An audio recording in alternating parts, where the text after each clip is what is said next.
This week on the show, despite reassurances to the contrary, Poshmark suspensions are going crazy and causing massive frustration among sellers. We've also got quarterly business results from eBay, Etsy, and Amazon.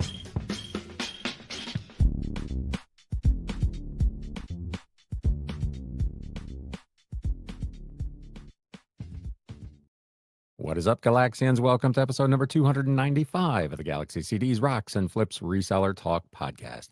My name is Ryan, and we're going to cover some reselling news today.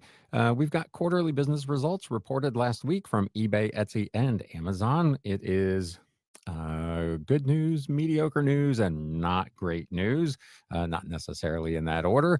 We've got an announcement from Whatnot, and we've got a big kerfluffle over at Poshmark. We talked about it not once, but twice last week. The policy went into effect on May 1st, and it has been a disaster over at Poshmark. So let's get right into it. Use updates.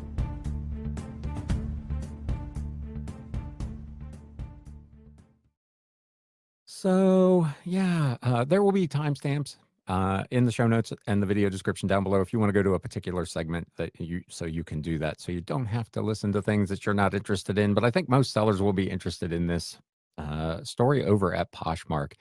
This article appeared over on Modern Retail. You can find articles like this just about anywhere right now because Poshmark is pretty much a fiasco. So we talked about last week.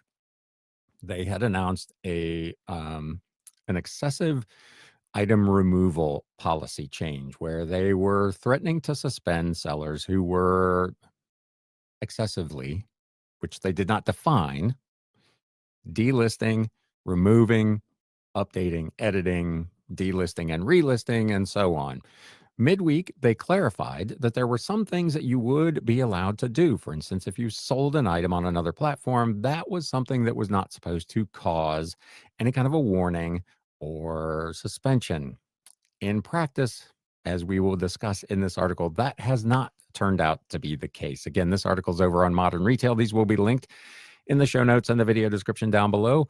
I followed their rules and was hit anyway. Poshmark sellers voiced frustrations with the new excessive listing policy.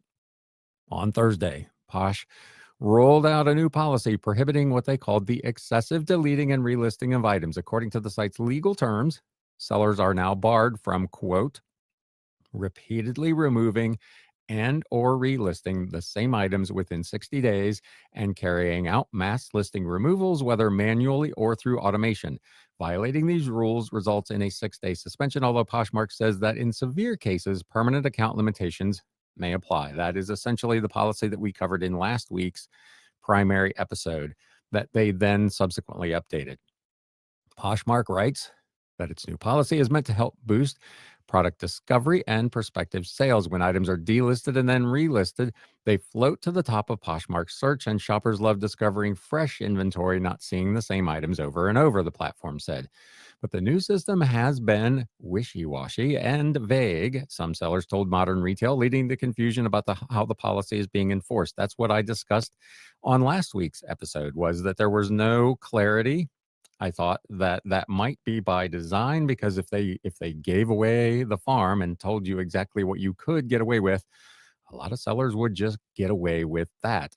Leaving it purposely vague does give them the leeway to individually implement this and hopefully to, I guess, coerce is the best word, sellers into not doing this practice at all. For instance, Poshmark's terms do not define what constitute, as I just mentioned, an excessive number of delistings or relistings, or how many listing removals are considered mass.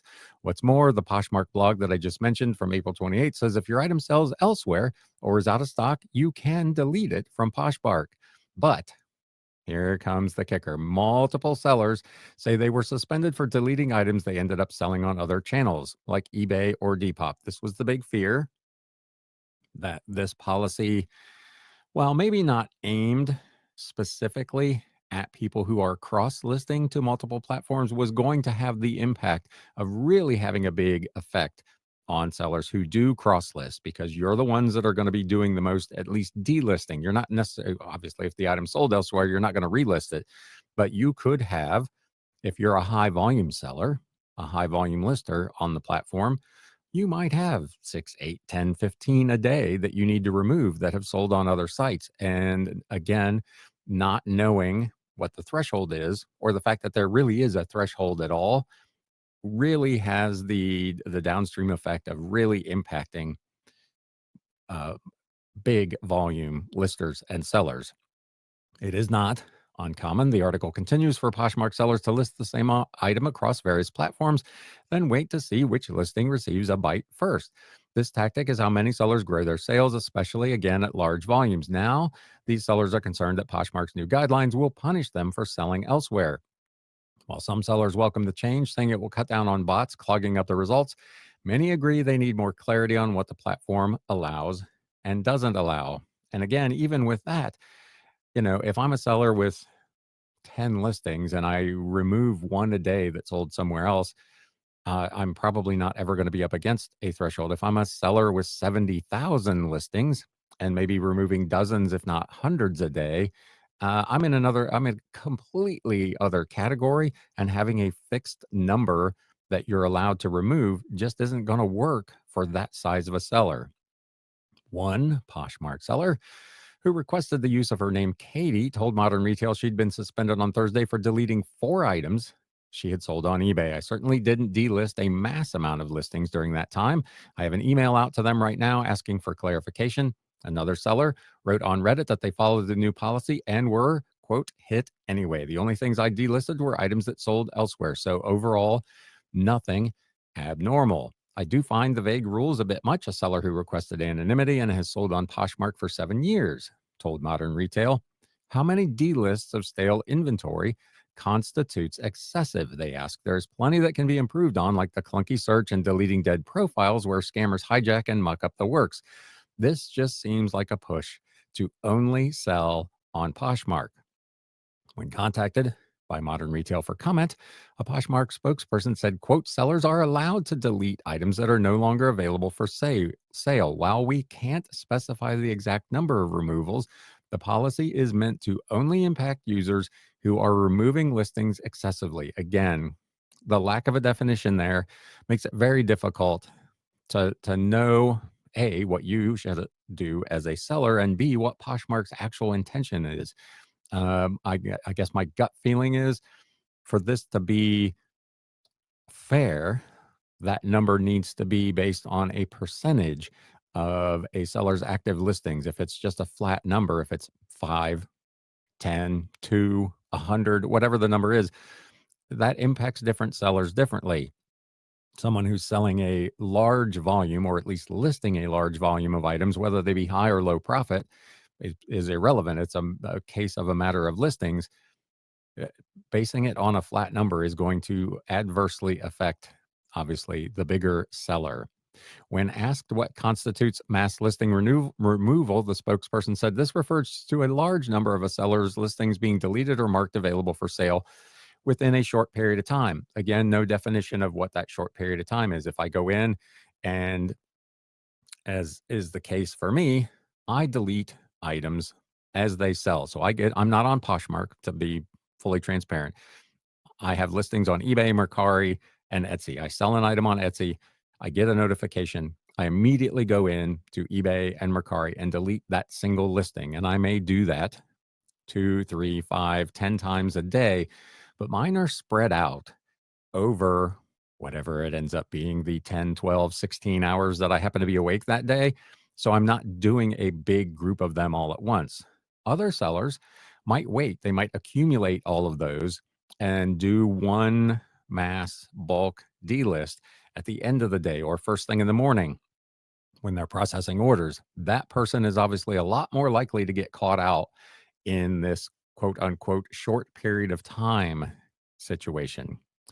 Additionally, the article continues, when asked whether sellers could be penalized for deleting items cross-listed and sold on other platforms, the spokesperson said, for sellers worried about cross-listing, it's advisable to, here we go, space out deletions and avoid removing listings in large batches to prevent being flagged for excessive removal. Again, Personally, I don't see what the difference is. The item is still sold. It's still gone. I shouldn't, as a seller, I'm editorializing here, as I often do.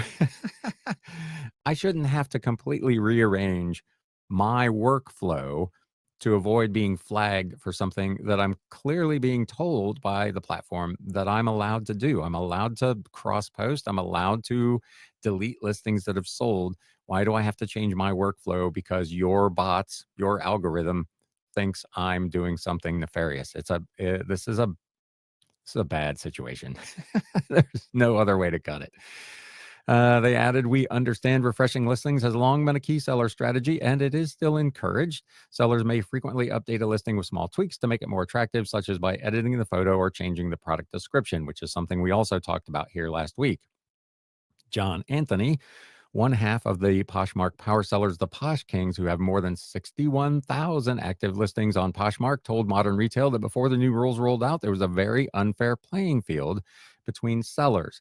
What seemed to be happening was some sellers were relisting their entire closets daily, which was sending their items to the top of the search. Anthony said, that is what we talked about last week.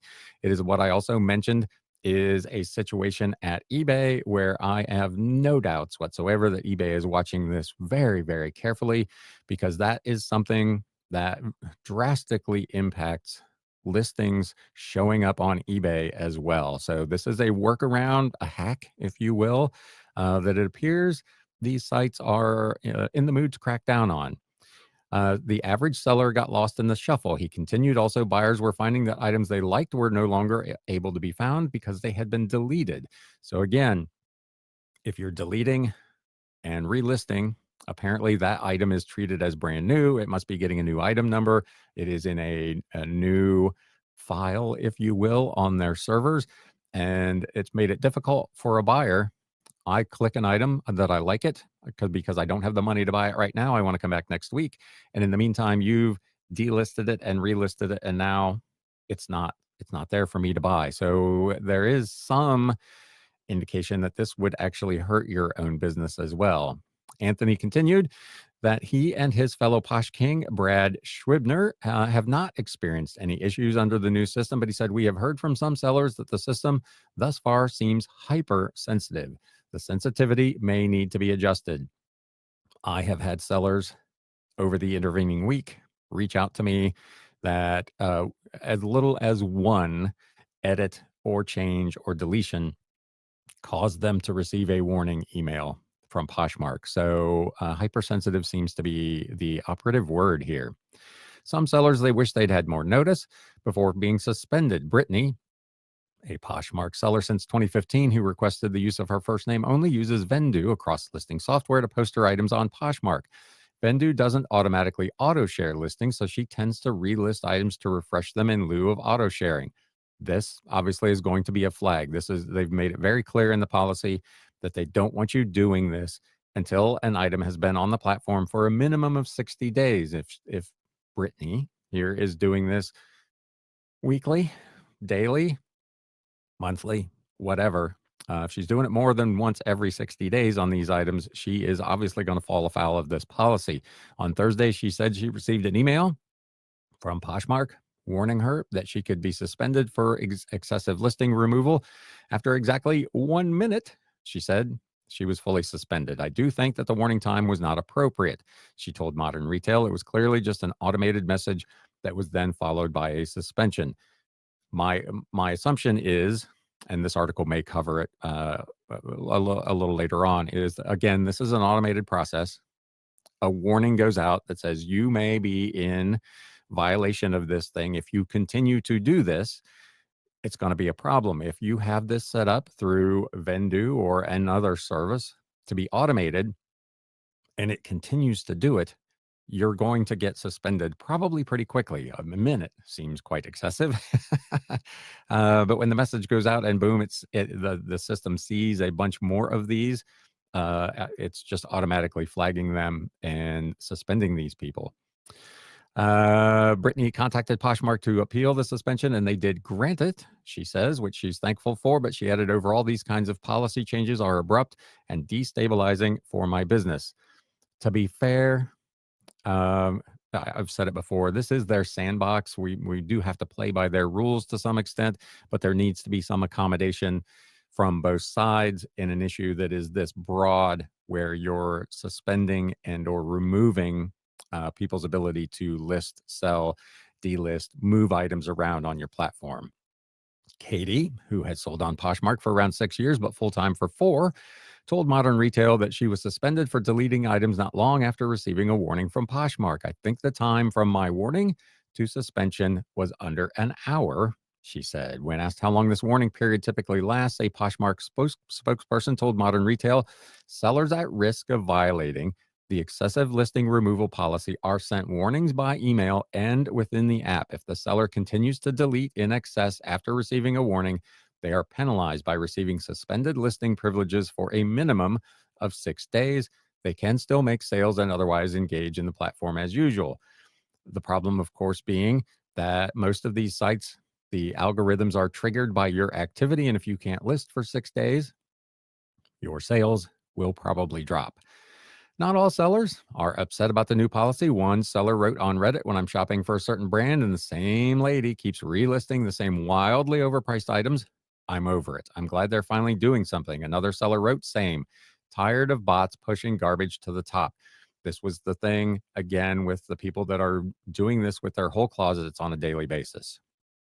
Anthony of the Posh Kings told Modern Retail, we think the system is a good idea, assuming the system is not hypersensitive and banning people unnecessarily.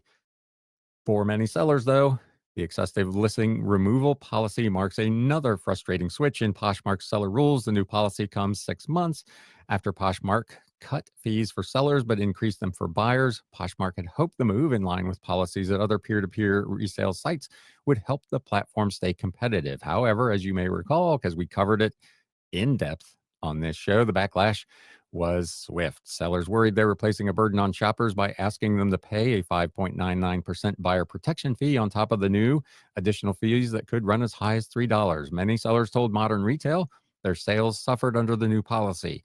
I'd almost rather take on even more fees as a seller than have the buyers pay a fee, said seller Riley. Poshmark was quick to reverse that policy, as you recall, and went back to their old system.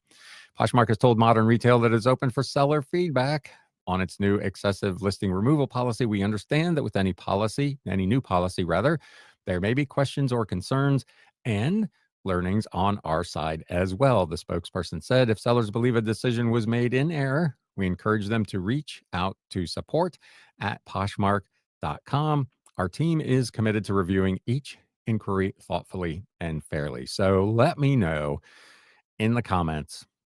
Like I said, I have talked to numerous sellers who sell over there, some of whom have said they've had no problems, others who've said they got warnings almost immediately. Hat tip to my friend Annette, Excess Baggage, who sent me a link to this particular article. She has been on the show a couple times, that you may recall. She is a big seller on Poshmark. She has not had any issues to this point with this policy. It's been business as usual for her. So this is impacting different people in different ways. I read another article where some users were commenting that it almost felt like the bots were looking at this behavior retroactively because they had been big, let's say, users, if not abusers, of the delist relist hack, if you will.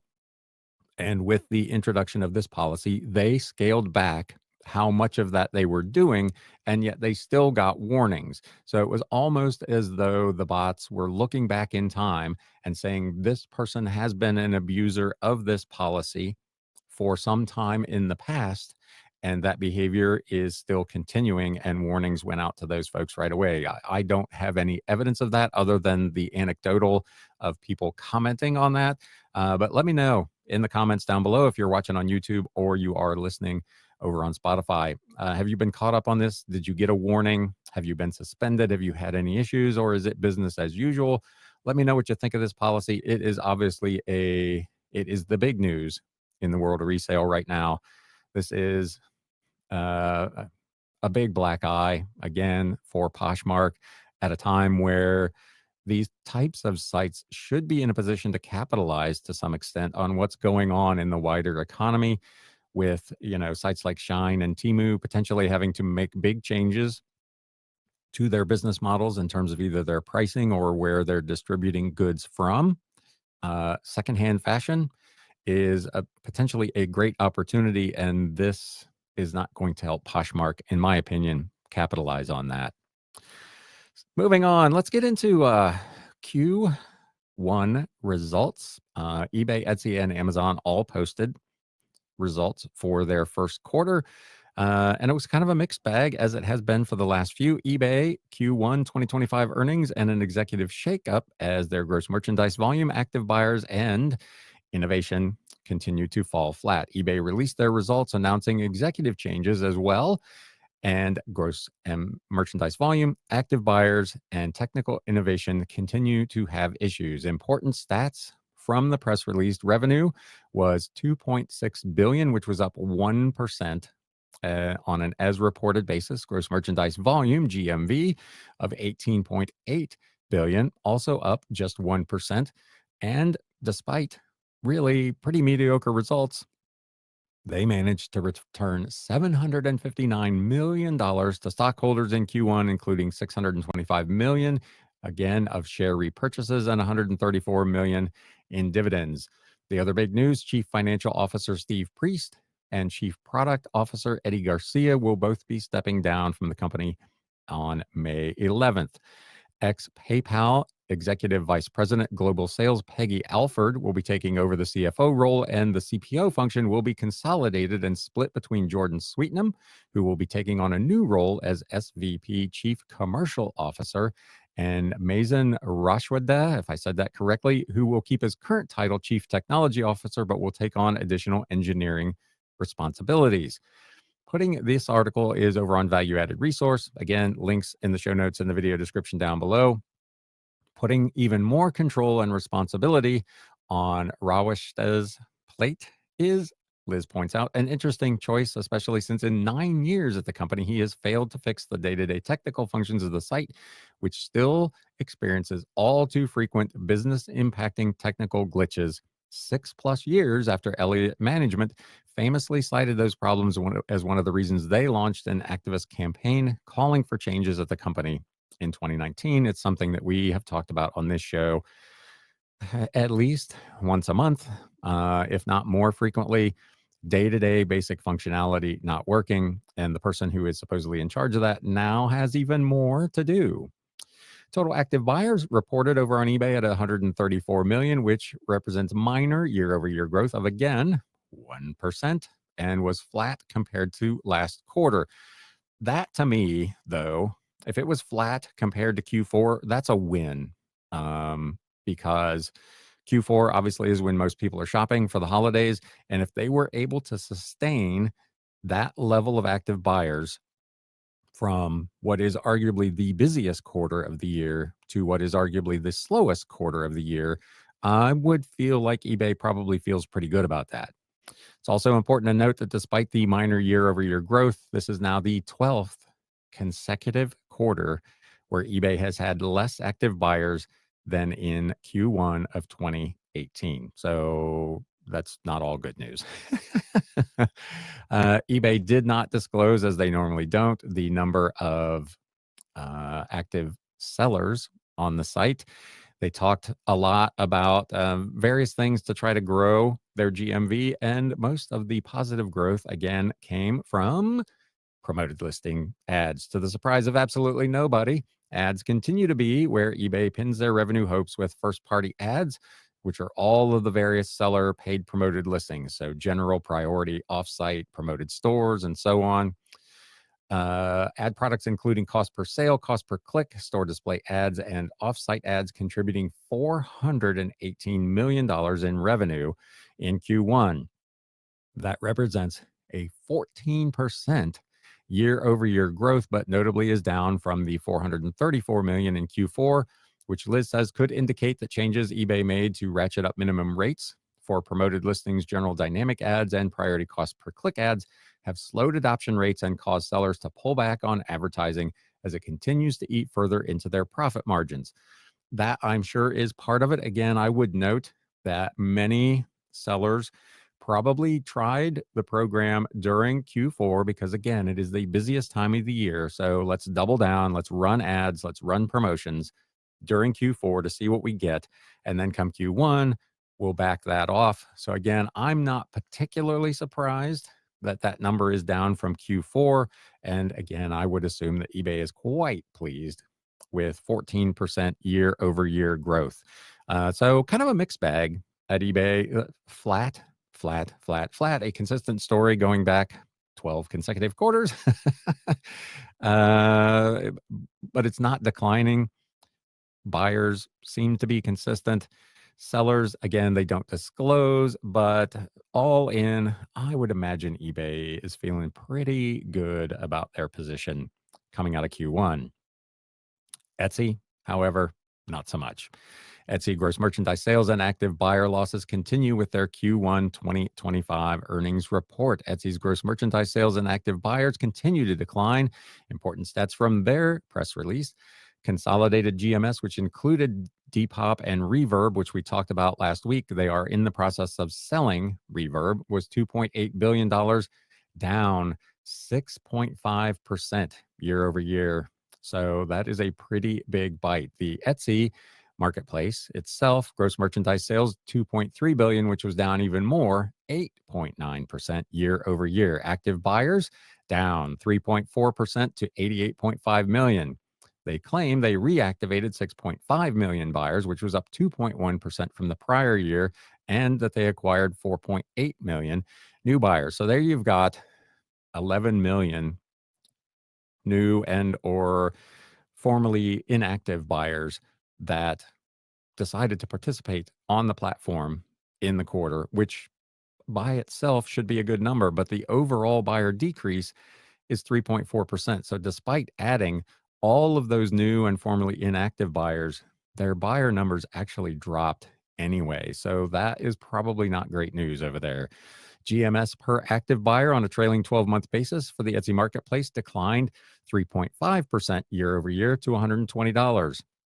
So again, that is a look at kind of average purchases by buyer. You will recall that eBay is really focused on their enthusiast buyer category, people who spend whatever it is, $800 a year or more. The active buyer purchases are down 3.5% over at Etsy. So not only are there less buyers, those buyers are spending less money. The number of habitual buyers, those who are there regularly, they don't define it. Is this monthly, quarterly? How often are these buyers buying? But the habitual buyer count, 6.2 million, down a whopping 11%. As a reminder, starting March 3rd, Etsy did make some changes to how sellers charge for packing and handling costs, a move that is going to muddy year over year sales comparisons for at least the next year. We talked about that when that took place.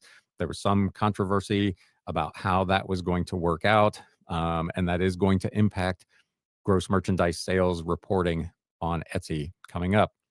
While the main Etsy marketplace continues to struggle, subsidiary Depop continued to see strong growth in the U.S. with their GMS for the quarter, the highest it has been since the business was acquired in 2021. Depop, interestingly, we talked about this when it took place, dropped selling commission fees for the U.S. back in July of 2024. Those sellers still pay payment processing fees and instituted that buyer side marketplace fee instead after successfully making the same changes in the UK last year. That program has apparently worked very well for Depop, where it was a massive fail on Poshmark. Through, to be fair, Poshmark didn't really give it much of a chance. They pulled back on that within a matter of weeks. Depop, however, stuck with it for quite some time, and it is doing good business for them. Despite the continued downward trend in GMS and active buyers, Etsy's revenue was up a tiny 0.8% due to the increased take rate of 23.3%, a new quarterly high, according to the CFO, Lanny Baker. That slight revenue bump was achieved largely on the back of sellers from, wait for it, ad fees, shop setup fees, and the expansion of Etsy payments. So again, much like eBay's philosophy, they're trying to squeeze more out of sellers in the way of ad and promotion type fees rather than to grow their business organically by attracting more buyers and getting those buyers to spend more money.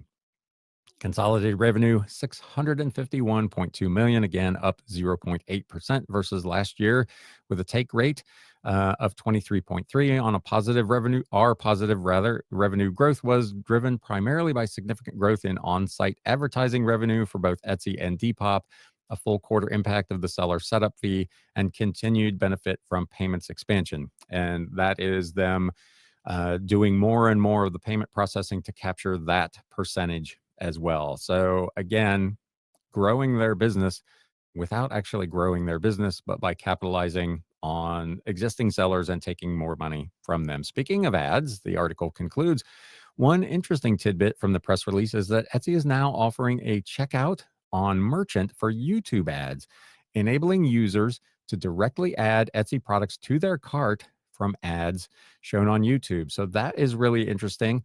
I'll be curious to see how that works out. If you have used that as a buyer, seen an Etsy ad on YouTube and clicked on it and added an item to your cart, let me know in the comments down below. That was the first I'd heard of that.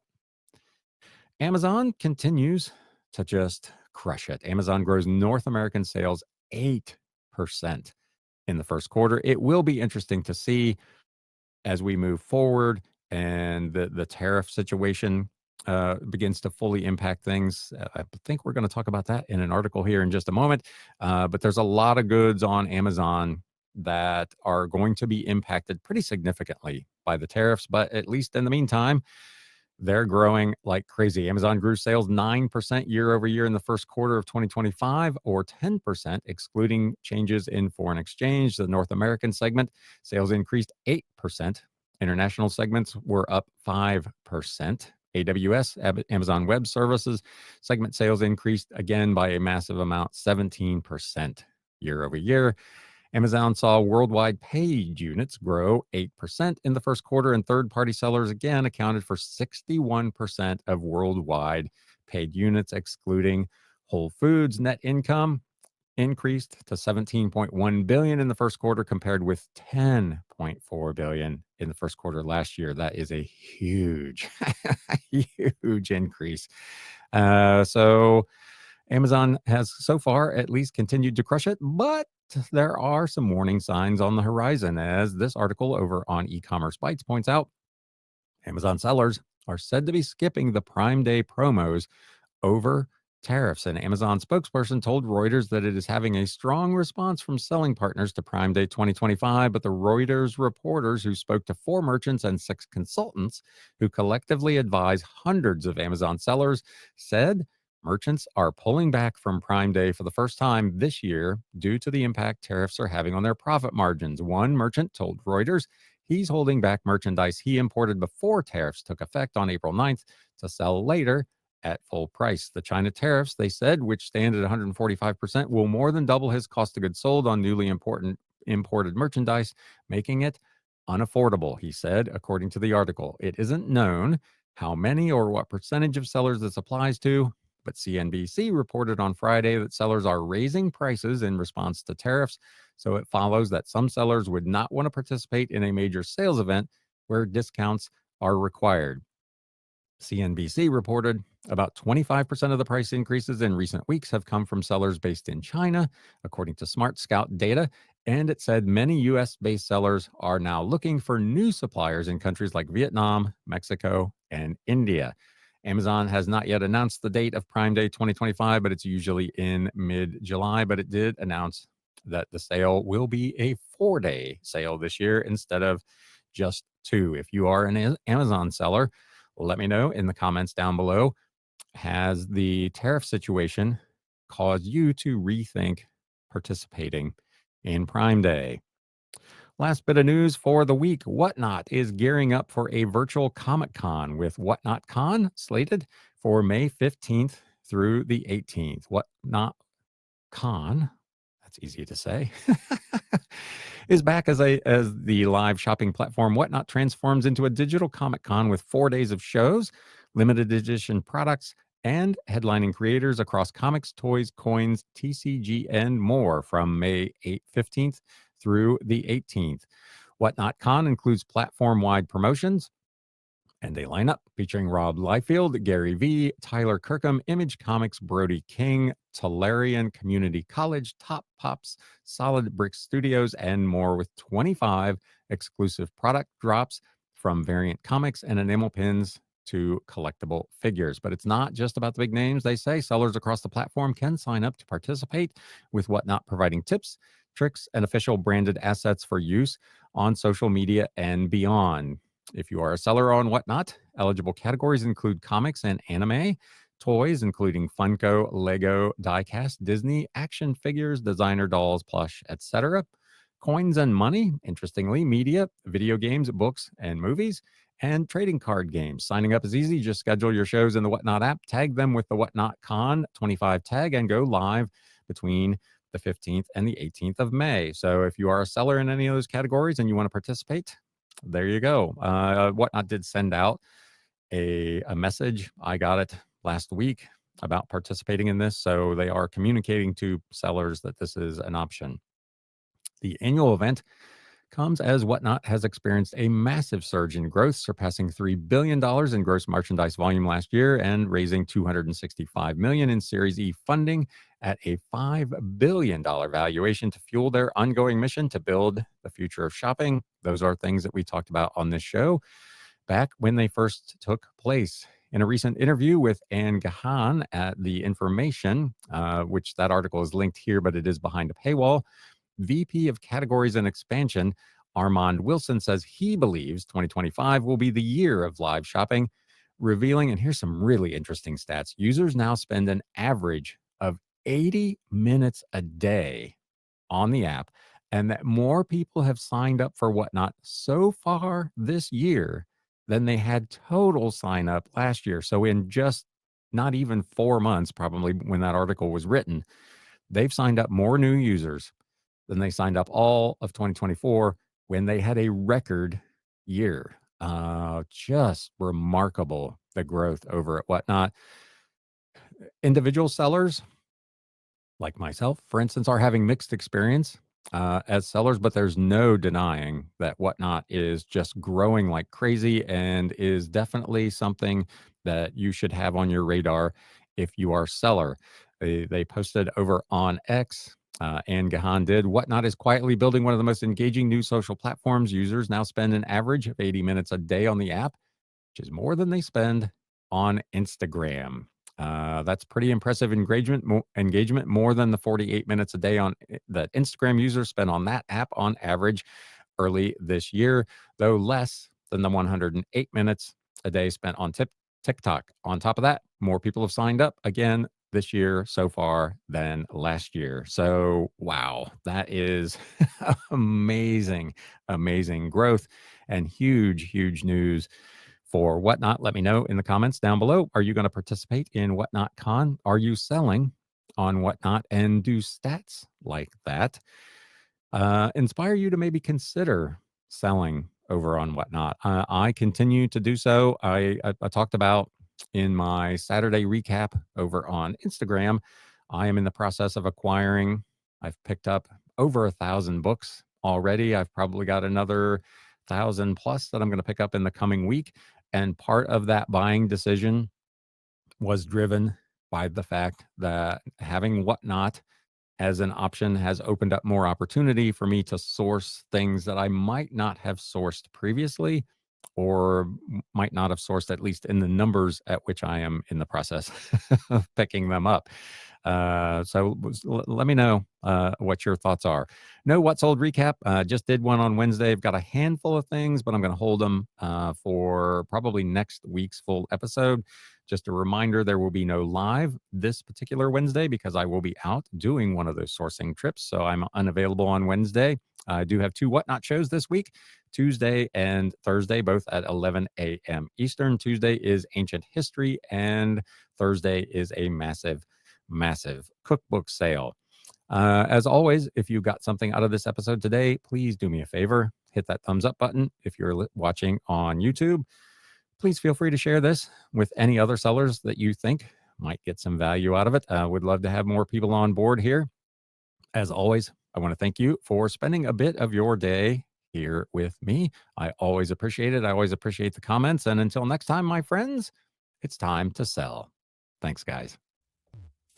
You have been listening to the Galaxy CDs Rocks and Flips Reseller Talk podcast. Thank you so much for tuning in, and we will catch you again next time.